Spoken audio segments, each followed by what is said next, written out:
Hello everybody, this is Toys R Us, and just before the interview starts, I just very quickly want to take the opportunity to thank Bmac and Delaney from Hasbro for agreeing to do the interview with myself. I then very quickly want to apologise to yourself, the viewers, because I had to do it in the end on my iPad. Even though I had a Mac and a microphone set up, quite typically they didn't work. But hopefully you'll still enjoy the interview, and there was a lot of good feedback there from the Hasbro team. So thank you very much, guys. Hope you enjoy it. Okay, so hello everybody, this is Toys R Us, and for this very special video, I'm joined by two incredibly well-known guests as they are now. We've obviously got Bmac, head of marketing from Hasbro, and indeed we've got Delaney as well. So I'm going to be interviewing them, a couple of little things about their roles in Hasbro, how long they've been there, and then because obviously this is more marketing, I was obviously very lucky enough to interview the designers last time. I've got a load of questions with regards to marketing as well. So I think we're going to kick off and just start off by, again, do you want to briefly introduce yourselves, even though I think everybody knows who you are anyway?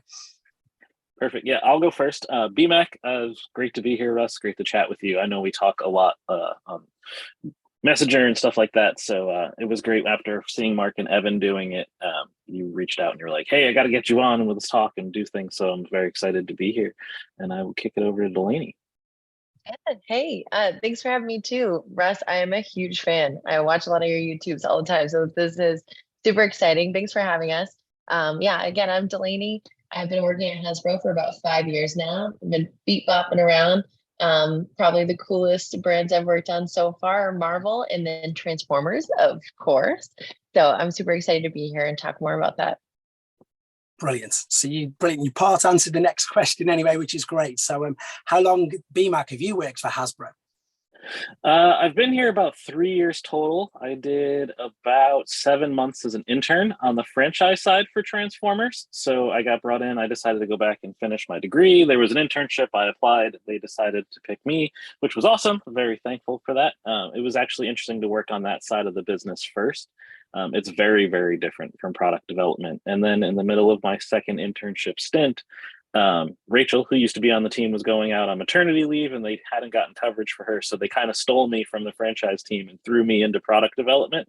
And I've been here ever since on this side, and then kind of became the face of Fan and ended up being the marketer that had to, just take care of launching Legacy and all of that in the interim of what was going on. Thanks to all the good work that Rachel did setting it up before she left on her maternity leave.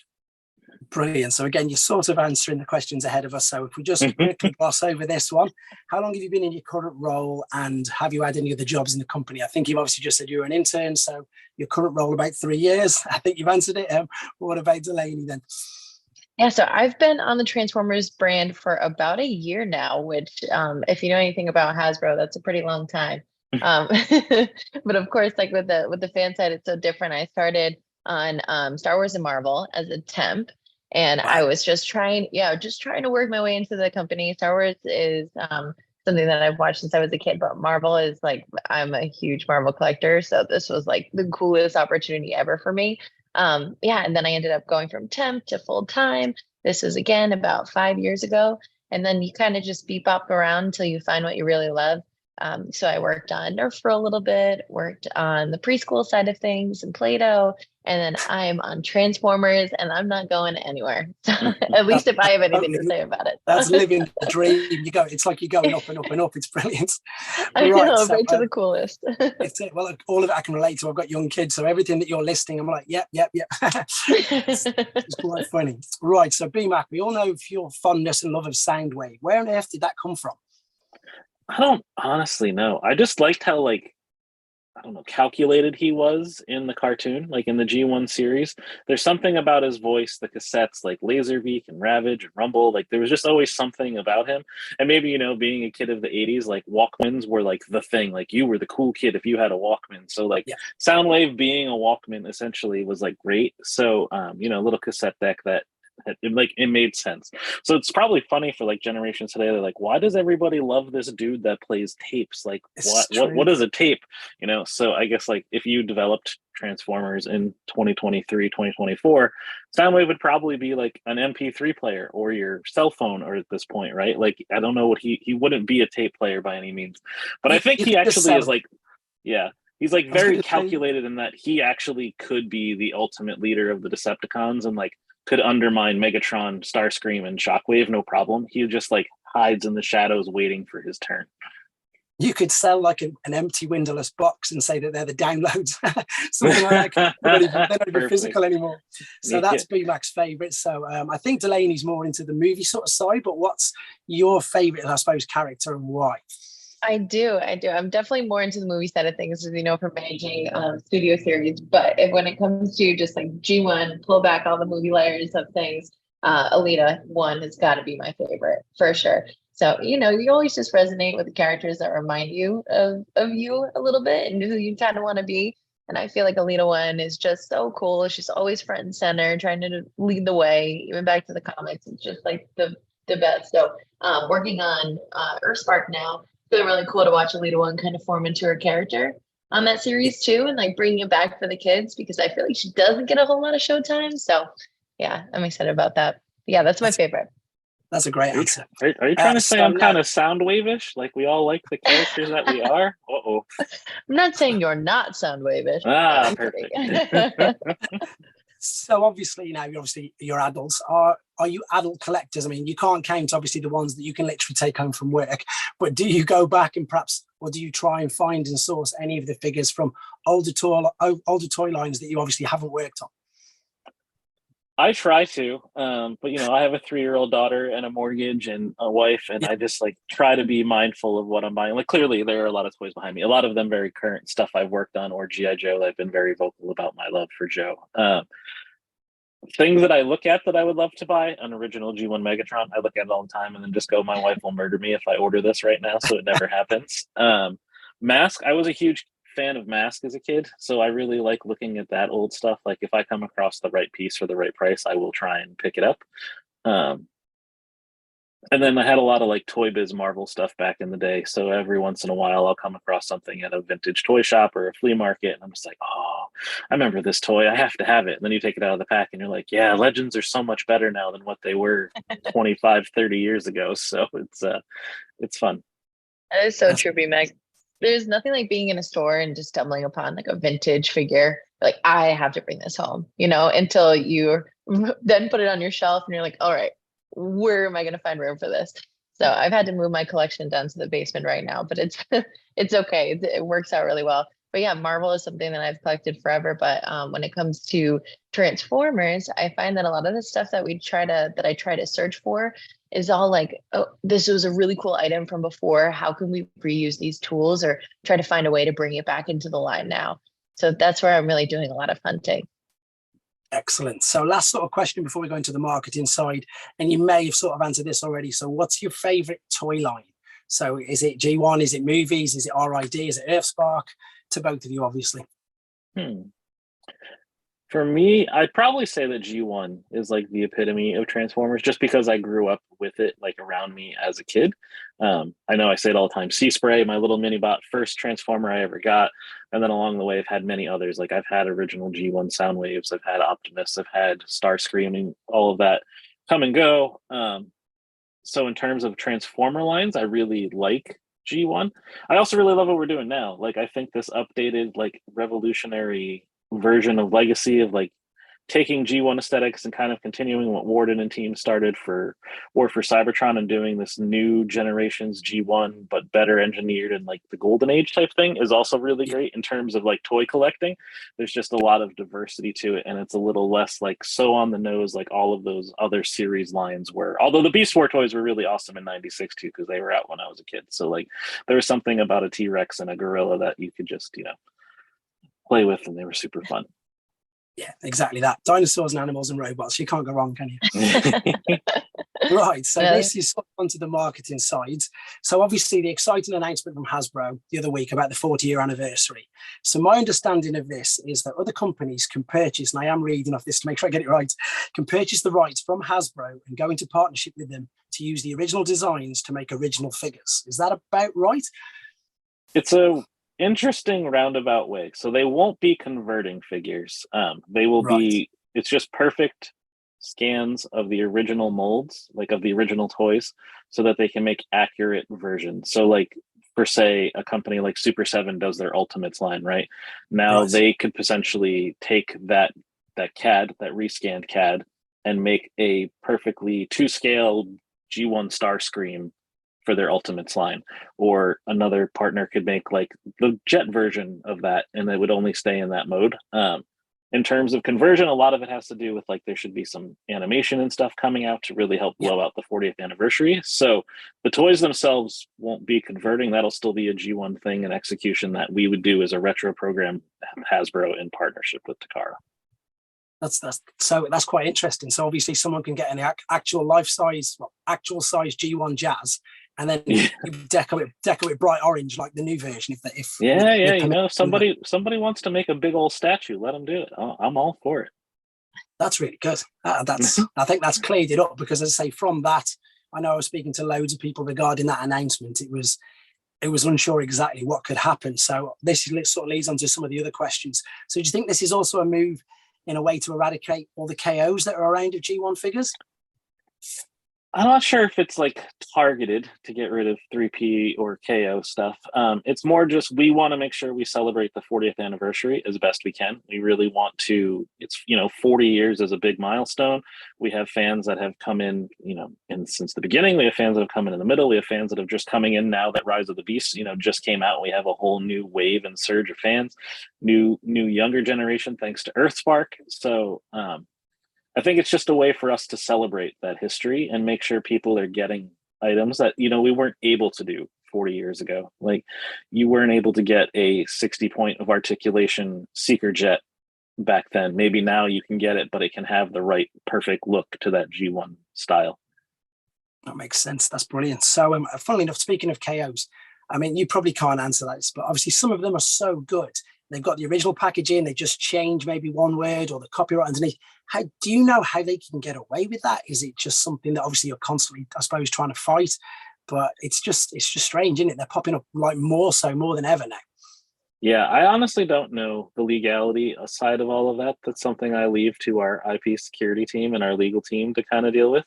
It is, clearly it's frustrating, right? Like we put out official G1 reissues, and then people are like, oh, but I can go buy X item off of eBay for $35 and it's the same thing. And it's like, well, no, it's probably not the same thing. Mine's being made by Takara Tomy at the factory with the original G1 molds. So clearly this is not the same thing. But yeah, I don't honestly know how they get away with it or how we fight it or whatnot. I leave that to the professional team that handles that.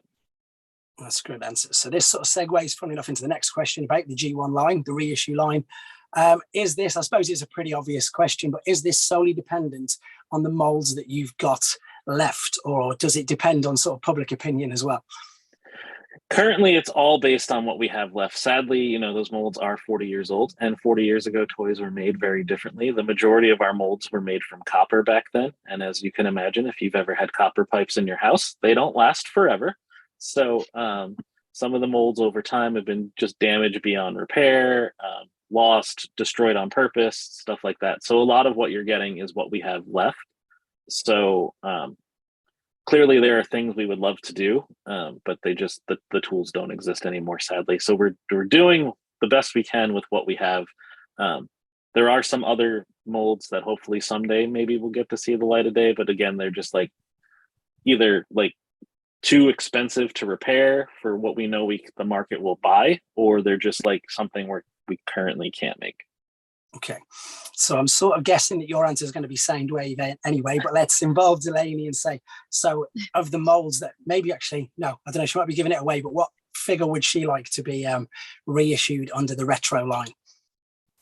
Ooh, that's tough. I don't know. Can I even give that away? Bmac, what do you think? I'm gonna send that one to you first. You can say which one you'd want, because it doesn't matter if you have the which one tools or not. You can just say, like, if there was a character you'd want to remake.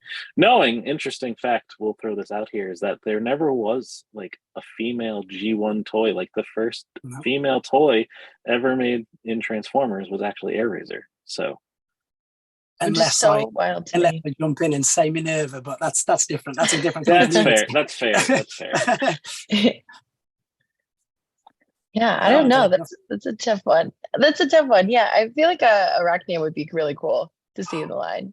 Something like that. Just like the spooky alt mode, like that would be the coolest to me. But again, I lean more towards the female characters, even though I do have the male characters that are just would love to have them, but they do come a little bit more frequently than I would say the females do. So I gotta lean on that side. But yeah, that'd be an awesome one to see.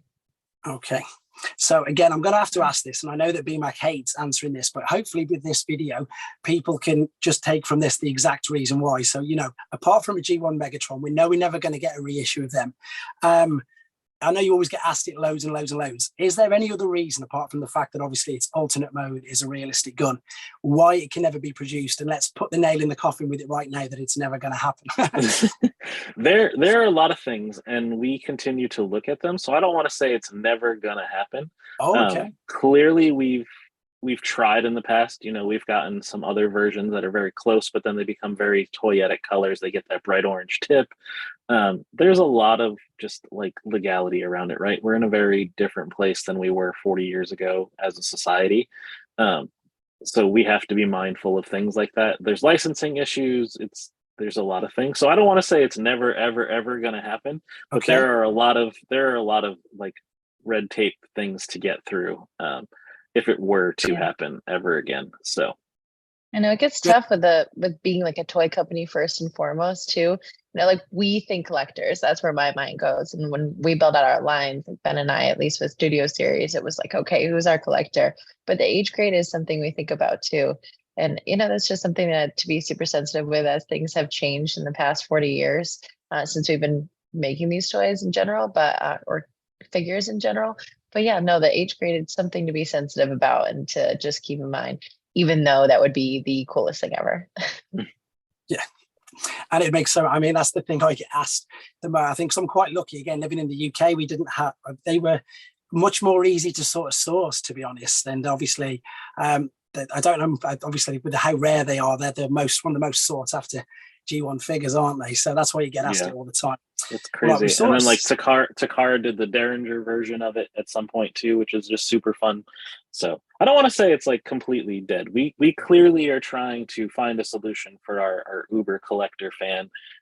I threw out a suggestion once. What if we made it like 5 feet big, like a giant, like 36-inch version as like a Haslab along the way. So like clearly could not be mistaken as a real gun. So always trying to figure out what we can do for our fans. Well, the good thing is, funnily enough, on the next one, we sort of skirted around it a little bit. So some of the third-party collaborations of late, like I don't mean third-party like the ones that aren't part of your brand, like 3-0 and like Flame Toys, etc. They've been really, really good. I think collaborations for the brand, for the fans, etc. What have you particularly loved to see from there? Because I think the 3-0 and the YOLO Park models especially, and I think Delaney would like to answer this with the Studio Series figures, some of them are fantastic. So what do you think has been the standout products of them?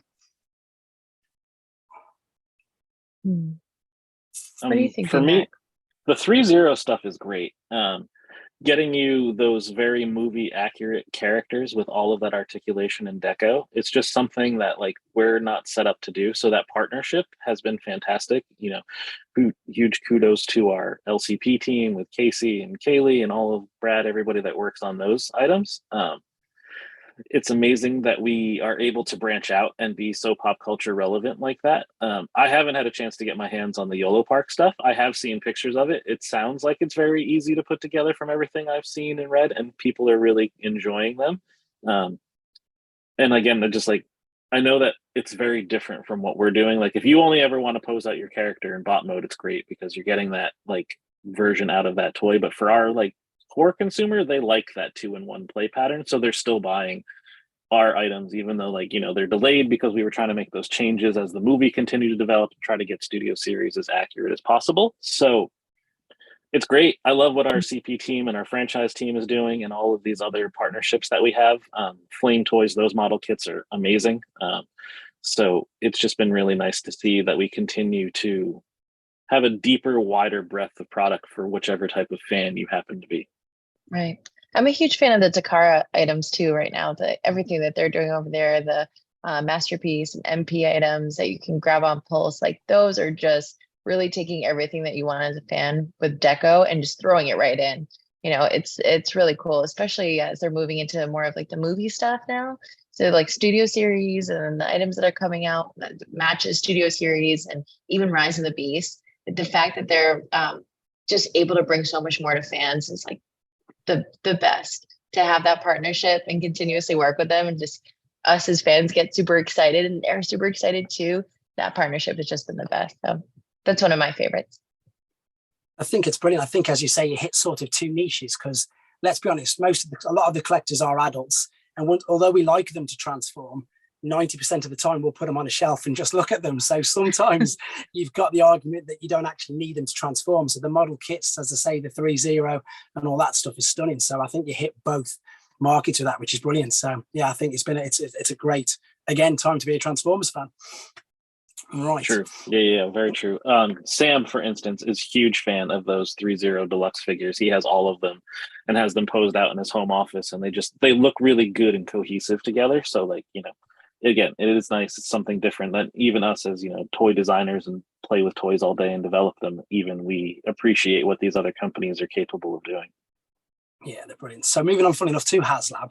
So I know we haven't even got Deathsaurus yet, but obviously after speaking to the designers before, most products take about 2 years from start to finish anyway. So I know you can't say any names. I'm not asking for any names, but is there a Transformers Haslab again planned, or have we got something to look forward to in the future? There is a Haslab planned for this year. I won't say when it's going to launch, but it will be, coming. So it will be fun. Deathsaurus is moving along nicely. I know there hasn't been a lot of updates, and we apologize for that. Evan does have a nice, wonderful behind the scenes EP1 video, much like he did for Victory Saber. Just waiting for Pulse to get that out there with, there's clearly a lot of other marketing things going on as well. But yeah, so Deathsaurus should be shipping. Will ship this year before the end of the year. So that'll be fun for everybody to get in hands. And then hopefully, fingers are crossed that the FEP, which is our final engineering pilot, so before it goes into production, should be in and done before Comic-Con. So hopefully Evan and I will actually be able to show off that final version at Comic-Con, and we're going to show the different stages in a case like we did last year at Comic-Con. We're going to bring the block model, the gray model, the EP1, the EP2, and the FEP, and hopefully get them up there.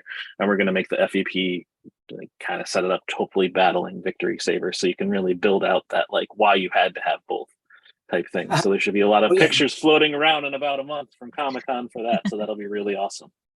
Brilliant. So again, I'll ask you both anyway, but if you could have a Haslab project that you could pick yourselves, what would it be? I'm guessing Delaney's would be Stratosphere from Rise of the Beast, because it would be huge then, because it could be massive.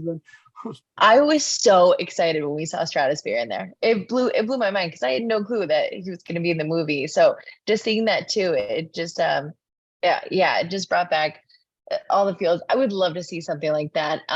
Even too, if there was a way, like a multi-pack of all of the Maximals all together, just high deco, that would be something really cool. I've been super into Rise of the Beast lately, and more is always better for me. So I'm like, okay, if I'm going to spend this money, I want to get as much as possible, and that would just be the ultimate collection right there. Some cool graphics on pack, the figures that we haven't seen quite yet that may be coming out later this year.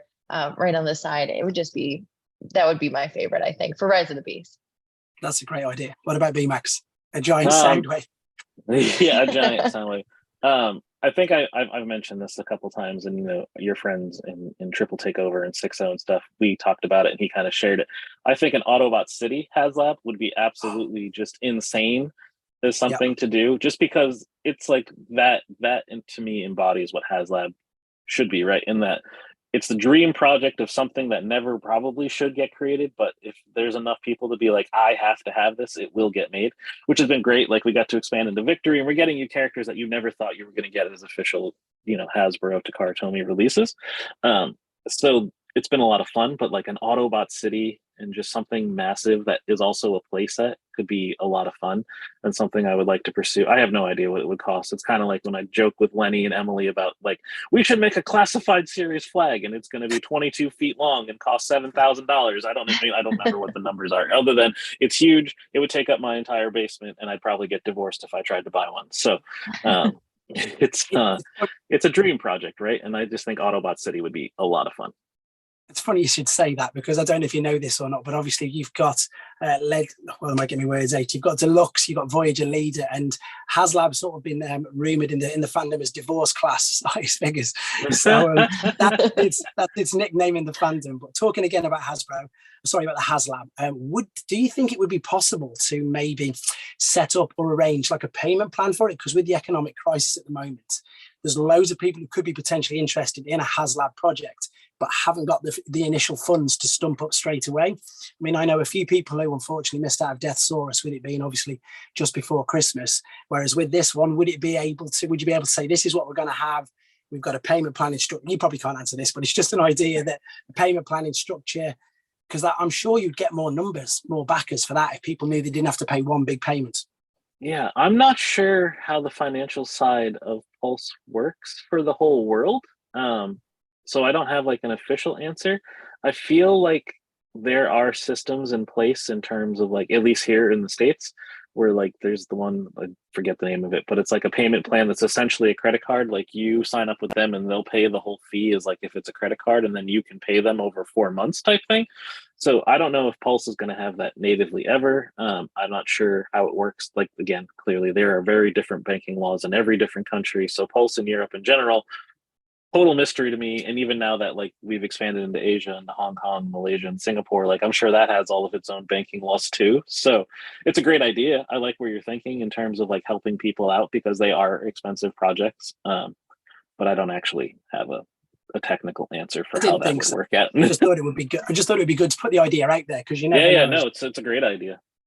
So great idea. A lot of companies are doing that too. You're seeing it across the board. Like a lot of companies that just have big price items are going in that direction. And so that's a wonderful idea. I mean, it's definitely something to toss around. Sounds good. So obviously with your positions in Hasbro and obviously your love for the brand, do you actually have any influence over what figures are made next, or which ways you like to segue into, or could you not say? Or maybe you are, but you should be doing it. Yeah, no, we have a little bit of input per se. We build up the line as a team, I would say. So everybody handles their segments. So like Delaney helped build Studio Series for 24 with us. When she was managing that, I was doing Legacy. So that all happened. And then Mark and Evan are a huge part of that.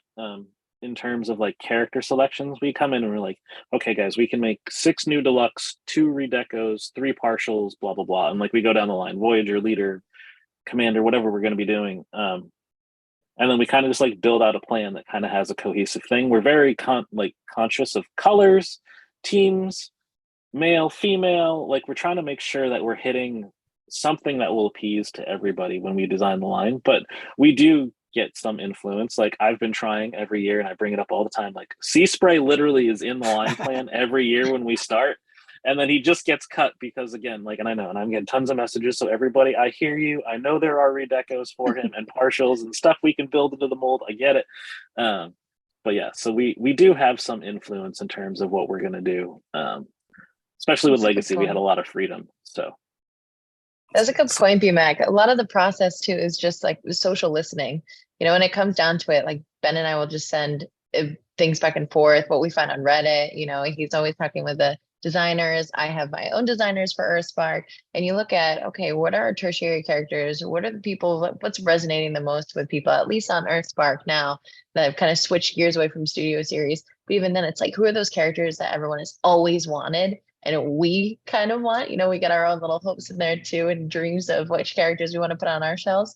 But yeah, no, there's a nice mix of like working with the designers and working with everyone as a full team to see like what are the gaps in our line and where can we really fill out for fans. So it's a cool process. That's good. So with regards to the figures and the toys, do you think like we'll ever get motorized figures again, or, you know, some of them with voice boxes or LEDs? Because it's quite weird that they're so, like, obviously on a lot of the old, well, especially the Japanese G1 sort of figures, and obviously Armada Megatron, the original one, had a voice box and stuff. I mean, are them sort of things in the past now, or do you think they can be revisited, or are they just too expensive?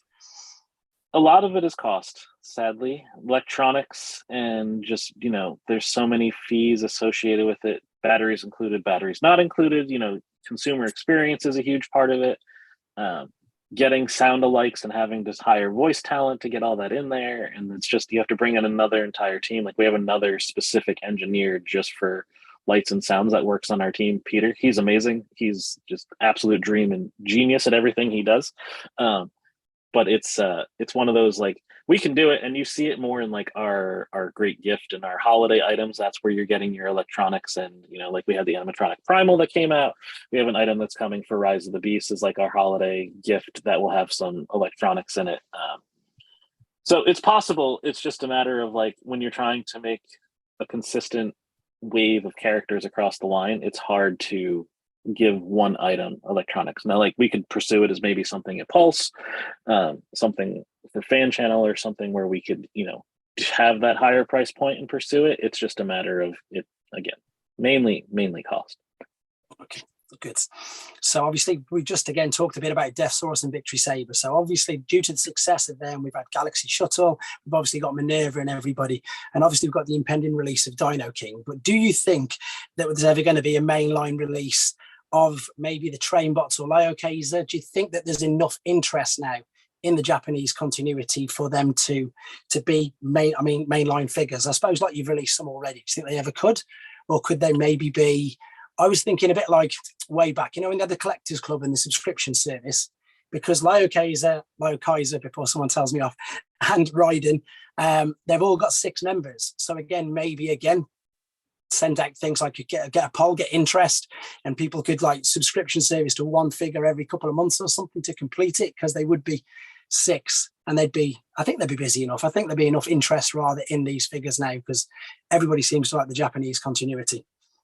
Yeah, there's definitely a lot to mine there. Like, we knew from a fan poll that Victory Saber clearly was going to be, a success, and people wanted it, so we needed to get it. And then we weren't shy about talking about, like, once we knew we were doing Victory Saber, we didn't know we were going to come back with a Death Source Haslab. We were actually going to put Death Source into Legacy Evolution. He was going to be a leader this year.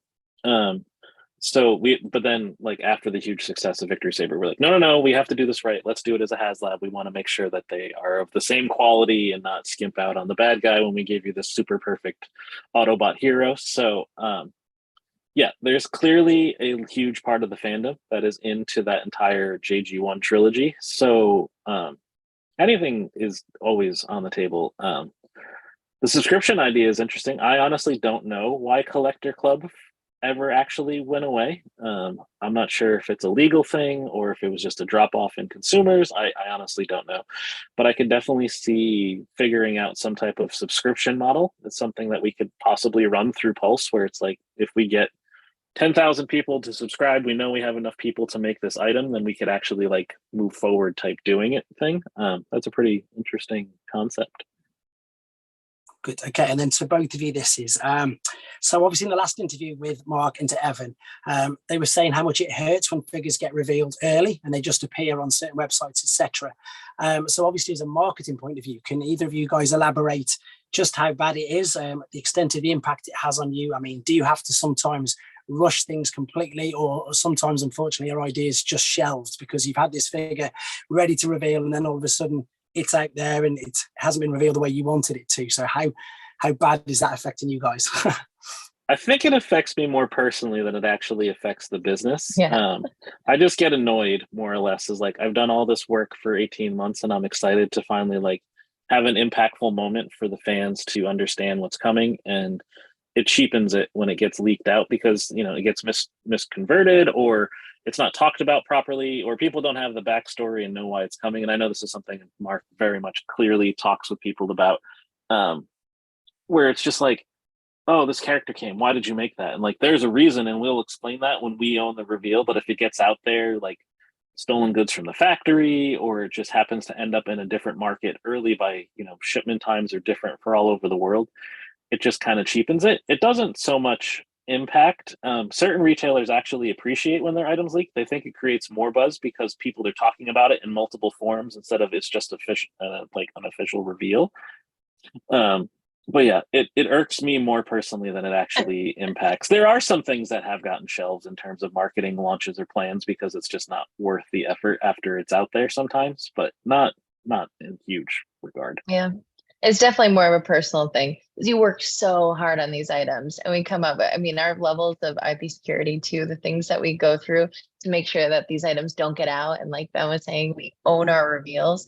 Like, that is so huge for us because we can tell this really awesome story about its reason for being, talk about, why we removed some things to add more in here. Like, there's a lot of stuff that our designers do that they just work so hard on these items. So when something comes out, like Bmac was saying, it could be mistransformed, or maybe it was, an earlier prototype, and then now it's not actually what it looks like. So there's certain changes, and everyone's kind of got this false sense of what's actually coming.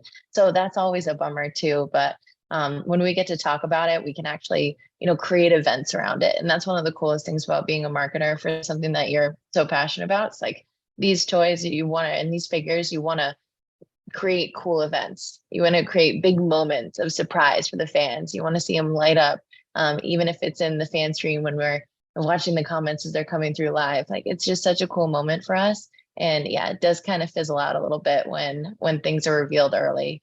We even saw that with like Mirage, pulling in Mirage earlier in the year too, and we had like rendered images which just didn't show how cool the actual figure was. So yeah, it's we lose a little bit of the lust there. Yeah, the pipelines are kind of helping that a bit though, right? Like, we Yeah. took a page from our Star Wars team. Like, they had been doing these pipeline reveals, and so we're like, okay, well, what can we do? So like, pipeline, we call it through the space bridge. It kind of ties into Transformers. It's fun. At least trying to circumvent if something happens to leak. At least people knew it was coming. So we're owning the character announcements as best we can. Clearly, some Toxitron things may have gotten out there lately that we didn't get a chance to talk about yet, but it's fun. So It's like you've read this. So right in front of me, the next question was, through the space bridge is such a fantastic idea. Number one, whose idea was it? And number two, how far in front could you go if you wanted to without it being detrimental to actual reveals? In terms of how far in front, we try to do like the next wave as best we can. And like, clearly you've seen we've been flip-flopping, right? Because we know that we're trying to schedule our fan streams and cadence of like Studio Series, Legacy, Studio Series, Legacy, bouncing back, because we do have that staggered wave on shelf timing for both lines. We could show 2 waves in advance, but there's always the potential of something shifting. And I always hate saying like, this is coming, and then all of a sudden it pushes 3 more months. And I don't want people to be like, you told me that figure was coming, I've been waiting 6 months. So we try to keep it about 1 wave out. Perfect. So there's only 2 left, don't worry. So the last one, again, because you're marketing, but you might not be able to answer this.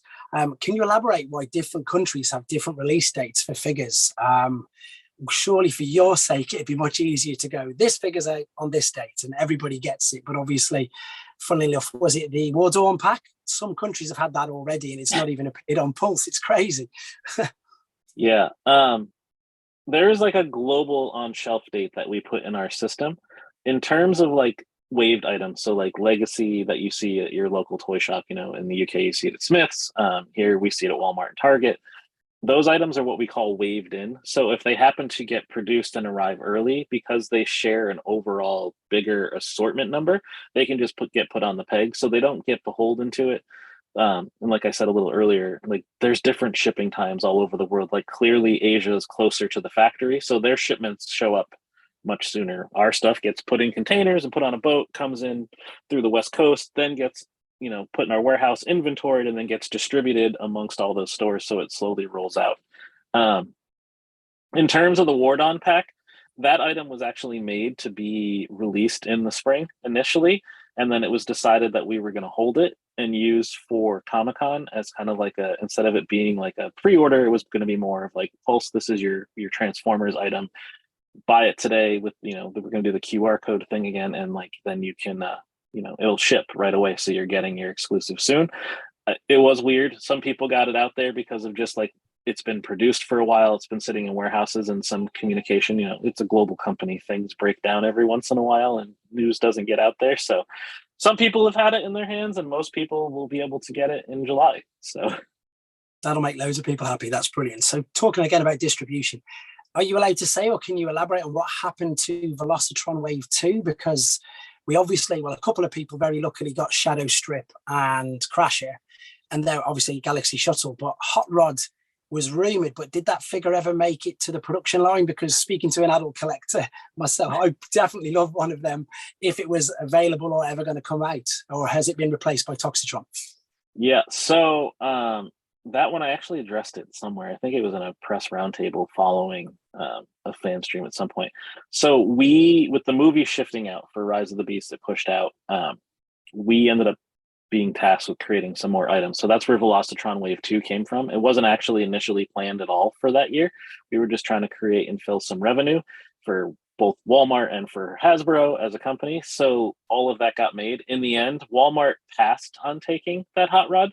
So without their massive order quantity to produce that item, there just wasn't enough orders globally for us to produce it. So it got all the way to its FEP, which is what we say, that final engineering version.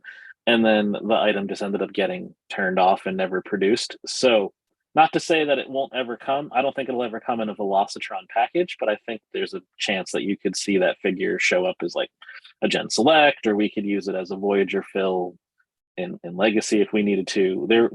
It will find a home somewhere. Like, the work won't go unused. It's just a matter of finding that right home for it.